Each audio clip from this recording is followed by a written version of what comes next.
अजय चंद्राकर जी, आप प्रश्न लगाइए ना, प्रश्न लगाइए।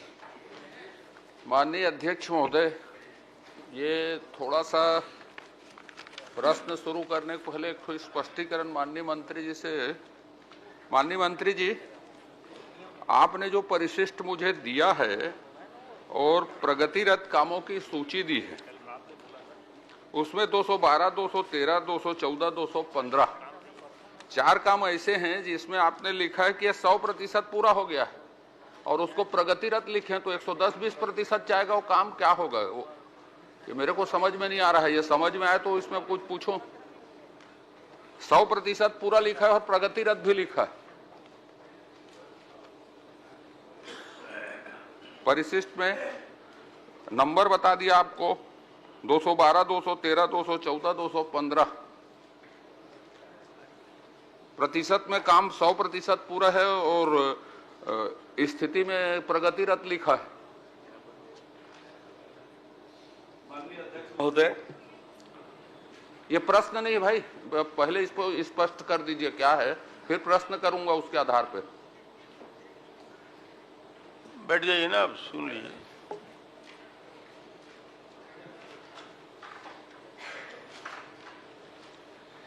जो भौतिक प्रगति वो 100% है, भुगतान लंबित है, इसलिए वो प्रगतिरत दिख रहा है। अरे 100% पूरक बाद और लंबित क्या रहेगा साहब?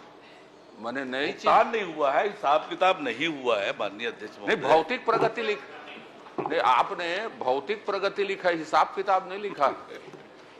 आप कॉलम को ही पढ़ रहा हूं भाई। भौतिक प्रगति में प्रतिशत में 100% पूरा हो गया है, हिसाब किताब का विषय नहीं है वो तो। और उसके बाद आपने कार्य की स्थिति पूर्ण अपूर्ण में प्रगतिरत लिखा है।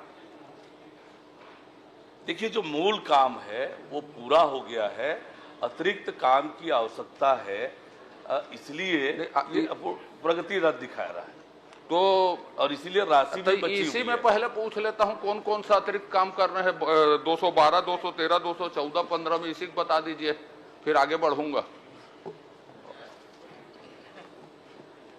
जी, इसी को बता दीजिए अतिरिक्त काम आप कौन कौन सा ले रहे हैं, और जिसके कारण वो प्रगतिरत बताया जा रहा है उसको बता दीजिए, फिर मैं दूसरा प्रश्न करता हूं। उपलब्ध करा दूंगा वो जानकारी आपको। माननीय अध्यक्ष महोदय, फिर मैं प्रश्न, एक बात आप जांच कीजिएगा, आश्वासन समिति किसी भी से साल भर में या इससे पहले 5 साल में माननीय मंत्रीगण में से किसी ने कहा है उपलब्ध करवा दूंगा, तो किसी भी सदस्यों से पूछ लीजिए उपलब्ध हुआ है क्या?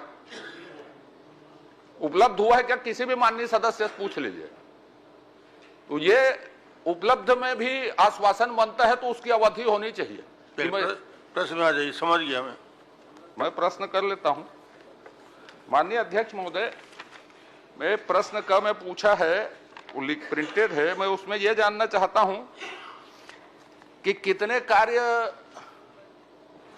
की पुनरीक्षित स्वीकृति, कितनी बार पुनरीक्षित स्वीकृति हुई? जो भी कार्य आपने किए उसके कितनी बार पुनरीक्षित स्वीकृति हुई? कौन कौन से कार्यों की हुई? कितने कार्यों की पुनरीक्षित स्वीकृति हुई? कितनी बार? और माननीय अध्यक्ष महोदय, मैं एक बार प्रश्न आपके सामने, सदन के सामने पढ़ता हूं। स्मार्ट सिटी परियोजना रायपुर के अंतर्गत वित्तीय वर्ष 2019-20 से 24-25 तक कौन कौन से कार्य लिए, किन किन मदों में कितनी कितनी राशि की स्वीकृति हुई, इसमें कितने कार्य पूर्ण अपूर्ण व निरस्त हुए, वर्तमान में इसकी वित्तीय और भौतिक स्थिति क्या है? विस्तार से इसका उत्तर माननीय अध्यक्ष महोदय, माननीय सदस्य महोदय को उपलब्ध कराया है। माननीय महोदय, अवधि में माननीय महोदय, मैं विस्तार से पढ़ा हूं, पूरे विस्तार से। जो आपने काम करवाया है, जो इतने काम आपने करवाए, मैं बहुत संक्षिप्त पूछता हूं, मेरे गोल गोल घुमाने का आदत नहीं है। कितने कार्यों की कितनी बार पुनरीक्षित स्वीकृति आपने दी? मूल मसला यहीं पर है माननीय, आपके कितनी बार कितने कार्यों की पुनरीक्षित स्वीकृति? इसको भी बाद में दे देंगे तो मैं आगे बढ़ जाऊंगा। इसको भी बाद में यदि आप देंगे तो आगे बढ़ जाऊंगा, कोई प्रेस्टिजियस नहीं है मेरे लिए। 230 में से 56 कार्यों की पुनरीक्षित स्वीकृति दी गई है। 56 कितनी बार? कितनी बार? माननीय अध्यक्ष महोदय, मूल प्रश्न अब बाद में दे देंगे ना, मैं तो प्रेस्टिजियस नहीं बोल रहा हूं, आधा दे रहे हैं इसलिए। आप मूल प्रश्न में आइए। मूल प्रश्न ही तो है, पहला ही प्रश्न किया कि कितनी बार, कौन कौन से कामों की कितनी बार पुनरीक्षित स्वीकृति दी गई। आपने बताया 56 कामों की पुनरीक्षित स्वीकृति दी गई, पर कितनी बार की गई है पूछ रहा था मैं, तो उसको बाद में दे देंगे, चलेगा? हाँ, बाद में दे देंगे। अच्छा, चलिए, ठीक। आगे बढ़िए। बाद में दे देना भाई, ठीक। दूसरा प्रश्न मेरा यह है कि 24x7 आप रायपुर को जल आपूर्ति कर रहे हैं, 16 से यह परियोजना लागू है, तो यह परियोजना कब तक पूरी होगी? कब तक कितने घरों को आप पानी 24x7 देंगे? और अभी कितना प्रतिशत काम पूरा हुआ?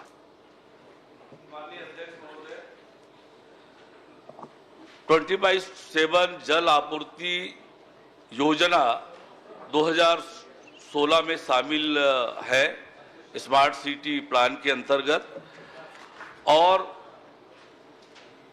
इसके लिए 158.59 करोड़ की राशि स्वीकृत है, जिसमें 4.36 करोड़ ओएंडम के लिए है। कार्य आदेश 31/3/2022 को जारी किया गया है।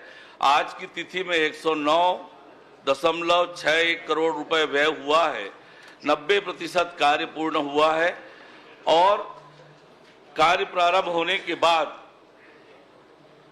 भौतिक रूप से कार्य प्रारंभ करने पर पाइप की लंबाई प्रारंभिक रूप से 162.30। सर, मैं उतना डिटेल पूछा ही नहीं हूं, मैंने ये पूछा है कब पूरा होगा, कब तक आप 24x7 मार्च 2025 तक पूरा कर लेंगे। माननीय अध्यक्ष महोदय,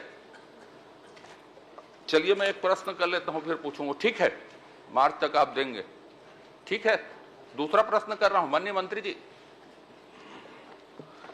ये बूढ़ा तालाब, तीसरा मैंने पूछा है, बूढ़ा तालाब में कौन कौन से मद से आपने कितने काम कराए, और सबकी एजेंसी स्मार्ट सिटी थी, नगर निगम थी, कौन था, और कितने कार्य पूरे अधूरे हैं, और कितने बंद हैं, चालू हैं? बूढ़ा तालाब, जिसे स्वामी विवेकानंद परिसर भी करते हैं, इसमें 30 कार्य स्वीकृत हुए थे 35.07 करोड़ रुपए के। 30 में से 29 कार्य पूर्ण कर लिए गए हैं। एक काम माननीय उच्च न्यायालय के आदेश पर फोरक्लोज किया गया, और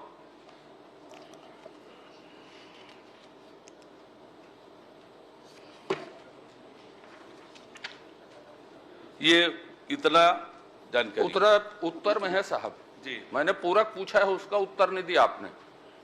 माननीय अध्यक्ष महोदय, बूढ़ा तालाब सौंदर्यीकरण, या जिसको आपने विवेकानंद परिसर कहा, उसके सौंदर्यीकरण में कौन कौन से मद की राशि उपयोग की गई, और सबकी एजेंसी क्या स्मार्ट सिटी थी, नगर निगम थी, या और कोई एजेंसी ने वहां काम किया? ये मैं आपकी राशि को अलग अलग पूछ रहा हूं, जो आपने व्यय किया उसको।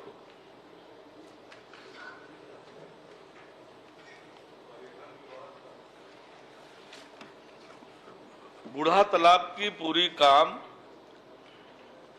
स्मार्ट सिटी प्रोजेक्ट से ही हुए हैं, और स्मार्ट सिटी प्रोजेक्ट से पूरा करने के बाद 19/12/2023 को सर इंटरप्शन, कौन कौन से मद का उपयोग बूढ़ा तालाब, कौन कौन से मद का उपयोग बूढ़ा तालाब में किया गया, और क्या सबकी एजेंसी स्मार्ट सिटी थी, नगर निगम थी, कौन थी, ये पूछ रहा हूं। कौन कौन से मद, कि सिर्फ स्मार्ट सिटी मद, कि और कोई दूसरे मद?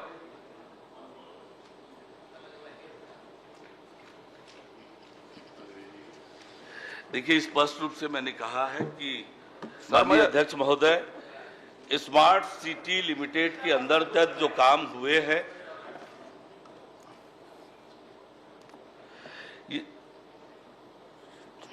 मद नहीं बता सकते तो उसको रहने दीजिए, मैं आगे आखिरी प्रश्न कर लेता हूं। मैं आपको स्पष्ट कर देता हूं, उत्तर में स्पष्ट किया हुआ है। 30 कार्यों में से 11 काम रायपुर नगर निगम जोन क्रमांक 4 के द्वारा, शेष कार्य स्मार्ट सिटी। मद पूछ रहा हूं सर, मद कौन कौन से मद को बूढ़ा तालाब में आपने व्यय किया है? कौन कौन से मद का? अरे पर्यटन मंडल का क्या होगा, निगम का क्या होगा, स्मार्ट सिटी का क्या होगा, स्मार्ट सिटी 15वां वित्त आयोग का क्या होगा, संरचना क्या होगा। सारे मद स्मार्ट सिटी प्रोजेक्ट के ही है। माननीय अध्यक्ष महोदय, मैं ये बता रहा हूं आपको, उसमें विभिन्न मदों का उपयोग हुआ है, पर्यटन मंडल की राशि का भी उपयोग हुआ है, पर्यटन स्मार्ट सिटी का भी उपयोग हुआ है, निगम की राशि का भी उपयोग हुआ है, कई राशियों का उपयोग हुआ है। यही तो मुख्य विषय है। क्या अब आपके ऊपर छोड़ता हूं, जांच कराएंगे कि नहीं कराएंगे उसको, क्योंकि मेरे पास जो दस्तावेज हैं, जितने काम बताए हैं पूरे, वो सब अधूरे, लेकिन अलग अलग दस्तावेज हैं, उसको मैं समय में प्रस्तुत करूंगा, बात की बात है। लेकिन मैं ये बता रहा हूं, आपने सारे काम पूरे हैं बताए हैं, क्या कोई आपका अधिकारी, आपका सचिव या आप काम पूरे हो गए हैं? मैं नरैया तालाब बता देता हूं, मटन मार्केट बता देता हूं, महाराजबंद बता देता हूं, और ऐसे श्रृंखला बता दूंगा जो अधूरे पड़े हैं, जिसको आपने पूरा कहा है। क्या उसका निरीक्षण करवाएंगे मेरे साथ? मैं अभी कोई भी भ्रष्टाचार, करप्शन, इधर उधर के शब्द नहीं बोला हूं। जो आप पूरे बोल रहे हैं उसका क्या, मेरे जो स्थल पूरे बोल रहे हैं मेरे सामने में, या मेरे को छोड़ दीजिए, रायपुर शहर के विधायकों के सामने जांच करवाएंगे क्या उसको कि पूरा हो गया? उत्तर प्रश्न हो गया ना, जो भी जवाब आएगा। बस आखिरी माननीय अध्यक्ष महोदय, रायपुर स्मार्ट सिटी से संबंध में ये प्रश्न पूछा है, और स्मार्ट सिटी ने ये काम करने के बाद 19/12/2023 को टूरिज्म बोर्ड को हैंडओवर किया है, जिसका संचालन संधारण तब से 20/12/2023 से टूरिज्म बोर्ड द्वारा किया जा रहा है। मैं पूछा दूसरी चीज हूं भाई साहब, माननीय अध्यक्ष जी, मैंने यह पूछा है कि आपने काम को सबको पूरा बताया है। मैं कह रहा हूं स्मार्ट सिटी के अधिकांश काम अधूरे पड़े हैं, उसको मेरे सामने मत करवाइए। अधूरे काम को दिखवा लेंगे। नहीं, दिखवाना नहीं है, वो कह रहे हैं पूरे हो गए, मैं बोल रहा हूं पूरे नहीं हुए, वही तो देखेंगे वो। तो क्या इसकी जांच, इसका परीक्षण मेरे सामने या रायपुर शहर के चारों विधायकों के सामने करवाएंगे क्या? ये कह रहा हूं। चलिए ठीक है, निश्चित रूप से कामों का परीक्षण करा ले। चलिए राजेश जी, एक प्रश्न छोटा सा। नहीं, ये कब तक साहब आश्वासन में समय सीमा आ जाए ना, वो इंडेफिनिट रहता है। आपके पहले सत्र के आश्वासन समिति देख लीजिए, अधूरे पड़े, तो आश्वासन की समय सीमा निर्धारित होनी चाहिए। शीघ्र बोल दिए। माननीय अध्यक्ष महोदय, आपसे निवेदन है, कोई समय सीमा निर्धारित कर दीजिए, नहीं पूरा हो जाएगा। ये निर्माण कार्य चल रहे हैं, आज विधानसभा चल रही, 3 महीने में, 15 दिन में, 20 दिन में एजेंसियां जिस स्तर में काम है उसमें पूरे हो जाएंगे, अनिश्चित इंडेफिनिट में, उसका कोई मतलब नहीं होगा।